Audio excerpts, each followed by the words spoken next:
अल्लाह ने फरमाया हसन से सुलह की गई, हुसैन से जंग की गई।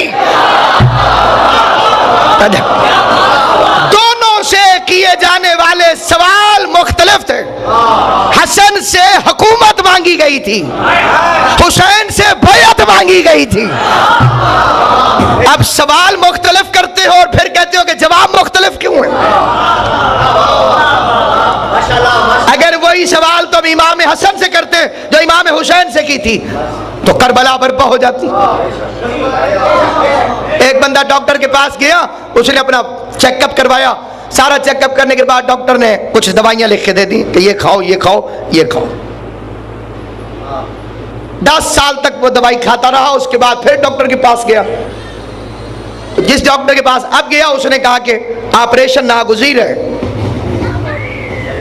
अब बंदा सुकरात बुकरात बन जाए कि वो डॉक्टर ठीक था कि ये डॉक्टर ठीक है। वो बड़ा अच्छा था, उसने तो दवाइयां दे दी थी और ये कहता है ऑपरेशन होगा। तो बंदे कहेंगे कि डॉक्टर दोनों ठीक हैं, तू जहालत से काम ले रहा है। पहले डॉक्टर ने जब चेक किया था तो मर्ज इतना ज्यादा नहीं था कि ऑपरेशन हो जाए। उस वक्त मर्ज दवा से कंट्रोल हो सकता था और दूसरे देखा कि ऑपरेशन के बगैर कोई चारा नहीं।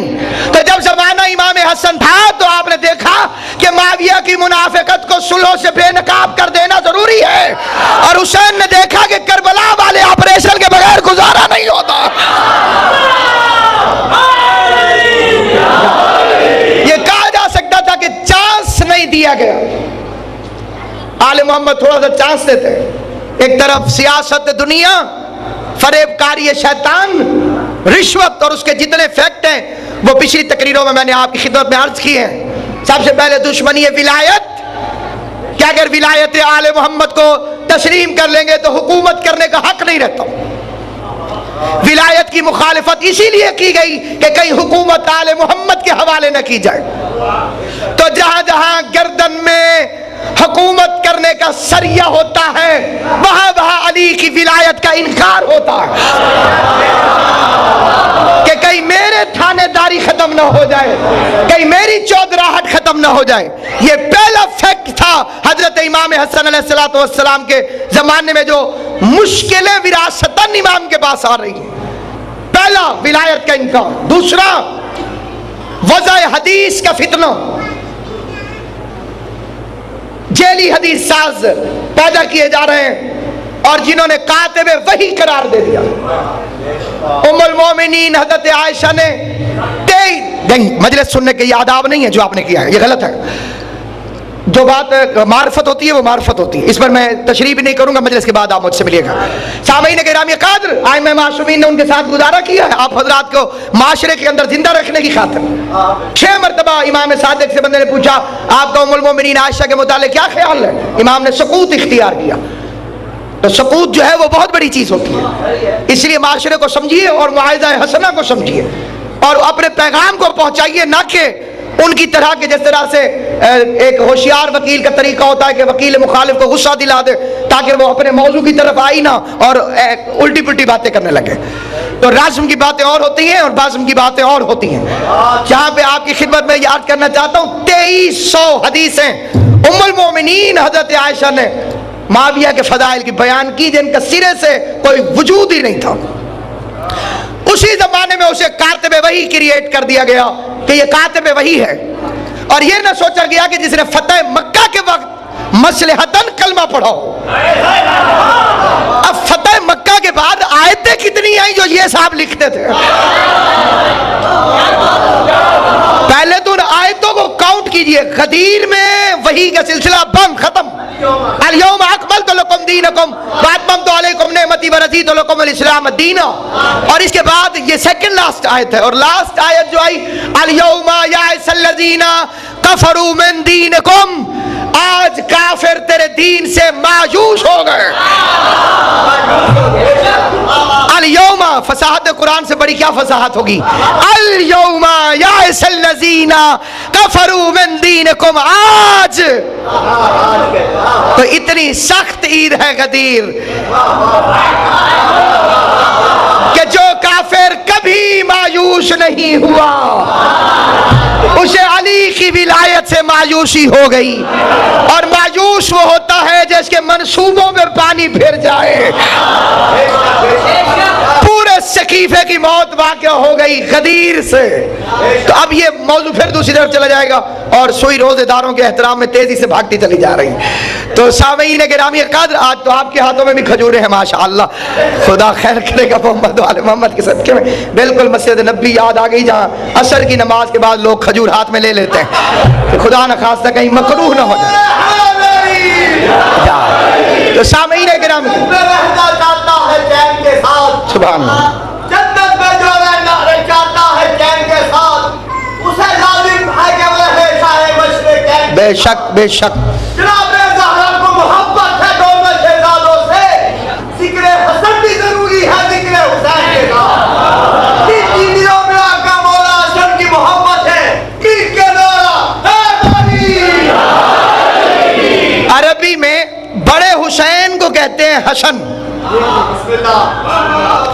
लुगत अरब के लिहाज से अगर हुसैन को बड़ा किया जाए तो हसन बनता है, और हसन को छोटा किया जाए तो हुसैन बनता है। और जो मेरे भाई ने शेर रुबाई पढ़ी है तो हज़रत नसीम अमरोही का सुनिए, वो फरमाते हैं हसन भी हुज्जत हक है, ये एतमाद रहे। हुसैन छोटे हसन है, ये बात याद रहे।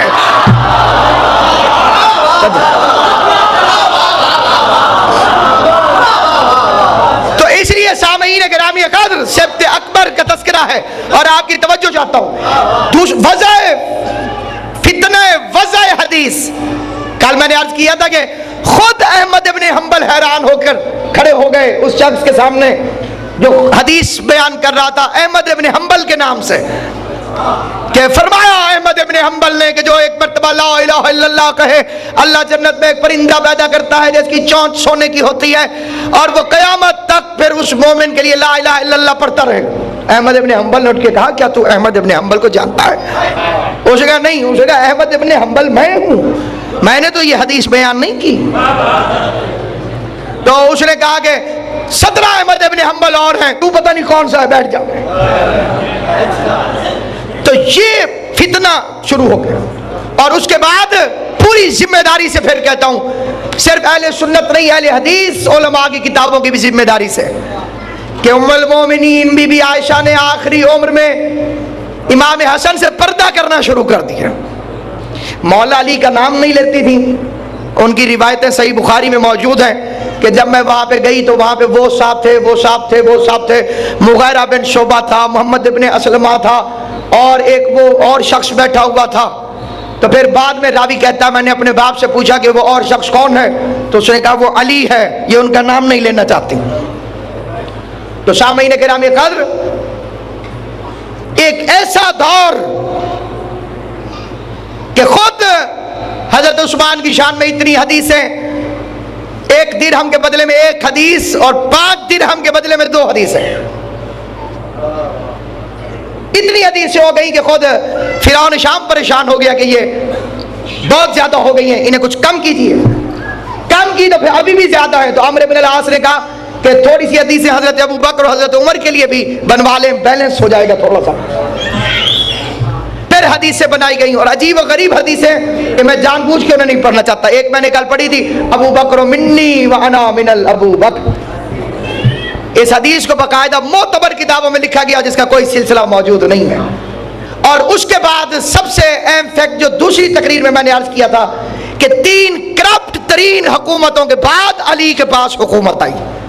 माशरा रसूल के बाद 3 अंधेरों के गैप में पड़ चुका था, और फिर तीसरे दौर उसमें रिश्वत अरूज पर, और अब आ गया एक ऐसा इंसान, पहला आर्डर अमीर अल मोमिनीन का, पहला जो सरकारी तौर पर अमीर अल मोमिनीन ने पहला हुक्म जारी किया जाहिरी सरकारी तौर पर, वो ये था कि मैं मुआविया को माजूल करता हूं, जिसे एक पूरी साजिश के तहत शाम के स्याह और सफेद का मालिक बनाया गया था, क्योंकि उसे गवर्नर बनाने वाला मुसलमानों का दूसरा खलीफा अच्छी तरह से जानता था कि यह अहले बैत से टक्कर लेने में किसी किस्म की कोई रियायत नहीं करता, और उसे इस्लाम से इंतकाम भी लेना था। इस्लाम से इंतकाम दोनों तरफ से, तब उसे स्याह और सफेद का मालिक बना दिया गया। 20 साल तक उसने 1 रुपया टैक्स का सरकारी हुकूमत को नहीं भेजा, मरकजी हुकूमत को नहीं भेजा। दूसरे दौर खिलाफत में मांगा नहीं गया। तीसरे दौर खिलाफत में वो अपनी हुकूमत समझता था कि बनी उमैया की हुकूमत है, और अमीर अल मोमिनीन को तस्लीम नहीं करता था। तब उस दौर के अंदर उसने एक प्रोपेगेंडा मुहिम चलाई, जिसके मुतालिक कल मैंने इशारा किया था। काफिलों को लूट लेते नकाब पोश डाकू, और जब लूट लेते तो उनमें से एक खुदा न खास्ता नकले कुफ्र नबाज भड़के मार के कहता, मैं हूं अबू तालिब का बेटा अली। अब जो लुटा हुआ है उसकी कैफियत आप समझते हैं। और लूटने वाला नकाब पहन के उसके सामने कहे मैं अली हूं, और अगले दिन हुकूमत उसका नुकसान पूरा कर दे, तो लोग तो जाहिरन अली के दुश्मन बनेंगे, और लोग जाहिरन अमीर फिरौन शाम की गोद में जाकर बैठेंगे। बच्चों से बकरियां छीन लेनी और माओं को बच्चों से जुदा कर देना और कहना कि ये सब अली करके गए, और फिर ऐसे ऐसे जलसे मुनाकिद करना, और बराह रास्त दरबार के अंदर अमीर के खिलाफ तकरीरें। ये पहले का शाम है, और जब अमीर उल मोमिनीन के बाद का शाम आएगा इमाम हसन के दौर का, तो उसमें तो बराह रास्त अमीर उल मोमिनीन पे तबर्रा होता रहा। और यही वो फिक्रा है कि एक बुजुर्ग अहले सुन्नत ने लिखा कि अब सिर्फ आप तबर्रा दिल में करते रहिए, क्योंकि वक्त बड़ा थोड़ा रह गया और बातें ज्यादा करनी है। कल इस मौजू की आखिरी तकरीर है। एक बुजुर्ग ने लिखा कि अल्लाह हजरत उमर बिन अब्दुल अजीज पर रहमत करे, उसने अली पे तबर्रा बंद कराया। मैंने कहा ये आपका ऐन इंसाफ है, लेकिन आप थोड़ा सा इंसाफ और कर लें कि उमर इब्न अब्दुल अजीज पे अल्लाह रहमत करे, उसने अली पे तबर्रा बंद कराया, और अल्लाह उस पर लानत करे जिसने अली पर जुमे के खुतबे में तबर्रा शुरू कराया। जब बंद कराने वाला रहमत का हकदार हो सकता है, तो शुरू कराने वाला लानत का हकदार क्यों नहीं हो सकता? तो अब सामईन गिरामी कद्र, एक बेटे के सामने उसके बाप को गालियां दी जा रही, लेकिन हिल्म तदब्बर, शामी आया गालियां निकालना शुरू कर दी। हमारे जैसा मोमिन साथ बैठा होता तो उठ के लड़ता, लोग उठे, इमाम हसन ने रोक दिया, वो गालियां निकालता रहा, क्योंकि शामियों के जहन पर लिख दिया गया था आले मोहम्मद के खिलाफ। तरावियां पढ़ने वालों को इमाम हसन ने दुर्रे मारे, उन्होंने शाम में प्रोपेगेंडा कर दिया, अली नमाज नहीं पढ़ने देता, रोकता है, आदत पड़ चुकी थी। तो अब यहां पर आया और इमाम को गालियां दे रहा। इमाम सुनते गए। रावी कहता है चेहरे के तबस्सुम में फर्क ना आया, और इमाम अलैहिस्सलातु वस्सलाम मुसलसल उसकी बातों को सुनते रहे, और जब थक गया तो गुलाम से कहा पानी पिलाओ इसे। गुलाम ने पानी पिलाया, फिर ताज़ा दम हो गया। फिर फरमाया अब इसे भूख लगी होगी, इसे खाना खिलाओ। खाना खिला दिया गया। तो कहा कि रात सोने की कोई जगह है? चुप रहा। कहा मेरा बिस्तर दे दो इसे। सुला दिया, और जब जाने लगा तो मौला ने घोड़ा दिया और 1000 दिरहम ज़ादिरा। कहा खुदा हाफिज। तो वो एक मरतबा घोड़े पे चढ़ा, थोड़ी देर गया और फिर पता नहीं उसने क्या सोच के घोड़ा मोड़ लिया और घोड़े से उतरा नहीं, गिरा। और इमाम हसन के खत्मों में आयत पढ़ रहा था, अल्लाह आलम है सजल रिसालता। वाकई अल्लाह बेहतर जानता था कि वो रिसालत को किस खानदान में रखे। अल्लाह बेहतर जानता था कि वो रिसालत को किस खानदान में रखे। फरमाया अगर कोई मेरे एक कान में गालियां दे और दूसरे कान में आके माजरत कर ले तो मैं उज्र को कबूल कर लूंगा, मैं उसे माफ कर दूंगा। फिर लोग कहते हैं कि बड़ी शादियां की तलाक दे देते थे, तो उसके लिए एक दलील तो यह है जिसने जोधा जैसी बीवी को तलाक न दी। तवज्जो है या नहीं? यहाँ पर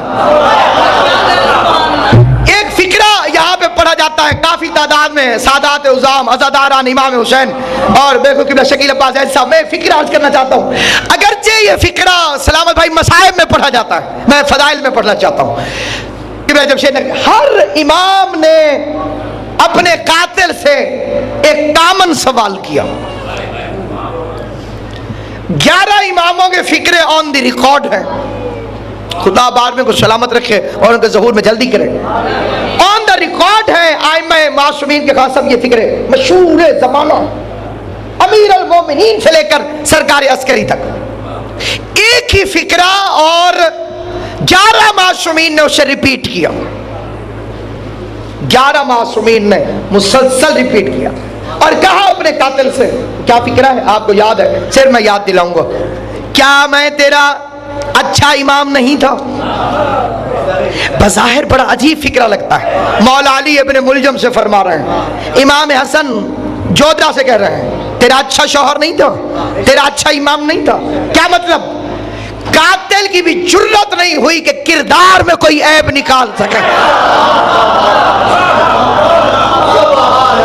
लोग मनसब पे रेफरेंडम करवाते हैं, आले मोहम्मद अपने किरदार पर रेफरेंडम करवाते हैं, अपने किरदार पर रेफरेंडम। फिर यह सवाल पैदा होता है, जब इमाम को मालूम था कि ये जोधा मेरी कातिल है, तो आपने उसे शादी क्यों कर ली? देखिए, आइम्माए मासूमीन अलैहिस्सलाम ने जो अपनी हयात तैयबा गुजारी है, जिंदगी रही, तो कल मैं आपकी खिदमत में इमाम हसन अलैहिस्सलाम का माश क्या था उस पर अर्ज करूंगा, क्योंकि इन्होंने बैतुल माल के खजाने कभी इस्तेमाल नहीं किए। तलहा और जुबैर ने एक दिन वोट दिया मौला को, और अगले दिन आके बसरे की गवर्नरी का सवाल दिल में लिए हुए, अभी जबान से कहा नहीं था कि मौला गवर्नर बना दें, दिल में था कि कल वोट दिया है तो आज जाएंगे तो गवर्नरी मिल जाएगी। आए और जब वहां पे पहुंचे तो अमीर कुछ लिख रहे थे, चिराग जल रहा था। फरमाया क्या काम है? जाती के सरकारी का? मौला जाती। अली ने चिराग बुझा दिया। कुरान की कसम, अली ने चिराग नहीं बुझाया था, खाली चिराग नहीं बुझाया था, अली ने उनकी उम्मीदों का चिराग बुझा दिया था कि जो जाती काम के लिए तेल नहीं जलने देता, वो वोट के पीछे गवर्नरी कैसे देता? और यही वजह है कि जब जाहिरी हुकूमत पर अमीर तशरीफ फरमा हुए, फर्स्ट ऑर्डर, पहला हुक्म, माविया को माजूल करता हूं। बड़े करीबी और बड़े मुखलिस साथियों ने मशवरा दिया, मौला इतना फास्ट नहीं, इतना तेजी से नहीं चलिए, जरा आराम से। ये तो नून वाले कर सकते हैं इतनी जल्दी गवर्नर के खिलाफ कार्रवाई। उन्होंने कहा मौला आप ना करें, आप रुक जाइए, थोड़े दिन दे दीजिए, उसके बाद काम ठीक हो जाएगा। खुदा की कसम, अली का फिक्रा मेरे हर इमाम की सीरत का आईना है। मेरे मौला ने फरमाया, आदिल या गोशा नशीनी, अबू तालिब के पास तीसरा रास्ता कोई नहीं। इस फिक्रे की गहराई पर सोचिएगा कि अमीर अल मोमिनीन ने क्या इरशाद फरमाया है, या अली आदिल करेगा या गोशा नशीन हो जाएगा, अली के पास तीसरा रास्ता कोई नहीं है। तो यही वजह है सामीन गिरामी, हालांकि उसको राम करना बड़ा आसान था, खाली कहते थे करता रहे गवर्नरी, तो कोई मसला नहीं था। सूबा टकराया मरकज के साथ, नहीं शिर्क टकराया कुल्ले ईमान के साथ, कुल्ले दीन के साथ, और फिर उसके बाद 20 साल की कमाई। सरहद हुकूमत को बिजली का टैरिफ दे रही है हुकूमत, उसने 1 रुपया नहीं दिया था 20 साल तक, सारी दौलत जमा थी उसके पास। जमा मालहू अद्ददा। फिर उसके लिए एक दूसरा सुलह करने में खतरनाक तरीन जो खौफ था वो था सल्तनत रूम के साथ माविया का दिफाई मुआहिदा। मुसलमानों के माल में से 10 लाख दिनार देकर उसने रूम के साथ एक दिफाई मुआहिदा किया कि अगर शाम पर कोई हमला करेगा तो रूम उसका साथ देगा, दिफा करेगा। तब अगर ये जंग हो जाती, इमाम हसन अलैहिस्सलाम सुलह न करते, तो रूमियों के हाथों मुसलमान मारे जाते। रोम तैयार खड़ा था हमला करने के लिए, और रूमियों से इसके जो जायज नाजायज ताल्लुकात हैं वो कसीर तादाद के अंदर मौजूद है कि फिरौन शाम 1 महीने एक जहाज भरा हुआ मुसलमानों की बेटियों का वह कमीने रूमियों को भेजता था, और एक मर्तबा जब फिर जहाज आता था 3 महीने के बाद, तो फिर दौलत से भर के खिराज दिया जाता था।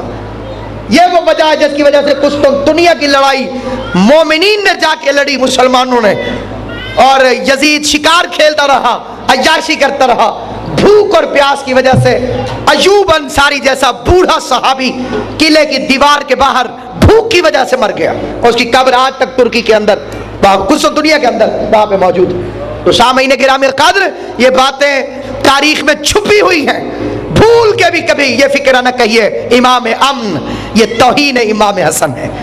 फिर इमाम हुसैन को इमाम जंग क्यों नहीं कहते हो? नहीं, इमाम ना अमन है ना जंग है, इमाम वही इलाही है। ये वही इलाही है जिधर खुदा चाहता है। ये जमाना सीखे कि आले मोहम्मद ने किस अंदाज से, किन हालात के अंदर, पहला रोम का खतरा और दूसरा खतरनाक तरीन खतरा, सरदार खरीद लिए गए। लोगों को कूफे वालों के खत याद हैं, वो खत कोई नहीं बताता जो फिरौन शाम ने इमाम हसन को भिजवाए थे कि ये तेरी फौज के सालारों के खत हैं। ऐसा आदमी 8000 की फौज पर खड़ा था इमाम के लश्कर में, जो आगे कहता था हसन मैं तेरा साथ दूंगा अगर तू तौबा कर ले और अपने बाप पर तबर्रा कर।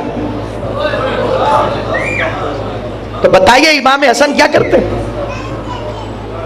रात के वक्त जब एक बंदे ने आके कहा अस्सलामु अलैका या उज़िल्लल मोमिनीन, मुखलिस था, फिक्रा सख्त पड़ा उसने, खुदा उसके मामले को माफ करे। अगले फिक्रे बताते हैं कि इमाम उससे राजी रहे, उसके इन फिक्रों से नाराज नहीं हुए, क्योंकि लोग जाहिरी हालत को देखते हैं, जाहिर है कि इमाम नहीं थे। तो जो मोमिनों को जलील कराने वाला अमीर, मेरा सलाम। तो इमाम ने उसे करीब बुलाया, कहा कितने लोग हो तुम? ये मदाइन की बात। कहा मौला पूरा मदाइन फरजंदे रसूल की हिमायत के लिए तैयार है। फरमाया तुम 9 बंदे लेकर आओ, मैं जिहाद करूंगा। कैसे पता चलेगा ये 9 बंदे मुखलिस हैं? इमाम ने फरमाया उनसे कहना कि गंजे होके आएंगे। ये बाल कटवाने का जो अमल है जीशान साहब, इससे बंदे का असली पता चलता है कि हकीकी अतात करता है कि नहीं। और अल्लाह ने यही काम किया हज के मौके पर, पल्ले पलाए प्यारे बाल कटवा दो उसकी राह में, और जब तक बाल रहे शीशा ना देखना, और जब बाल खत्म हो जाए और चेहरा देखने को दिल न करे फिर जाके शीशा देखना कि कैसे लग रहा है। और यही वजह है कि जब यजीद कमीने ने शराब के नशे में इमाम ज़ैनुल आबिदीन के मुतालिक गुस्ताखी करना चाहिए दरबार के अंदर, और फिक्र कहा ये लड़का कौन है, तो जंजीरों में खड़ा हुआ शेर हंस पड़ा, कहा मैं वो हूं कि जिसके नाना ने तेरे बड़ों की टेंट करवाई है। जो है या नहीं, आप खर्च करवा के वक्त अब नाजुक हो गया है, ये बातें इंशाल्लाह यहीं से मैं कल आपकी खिदमत में अर्ज करूंगा, लेकिन यहां पर इख्तितामी बात ये अर्ज कर देना जरूरी समझता हूं कि वहां पर वो गया और जब आया तो अकेला था, अपनी सिर्फ उसने बाल मुंडवाए हुए थे। रबी बिन कैस कह रहा था मौला मेरे अलावा मुझे कोई नहीं मिला, तो कहा तू एक है क्या, तुझे मरवा दूं? तू एक है क्या, तुझे मरवा दूं?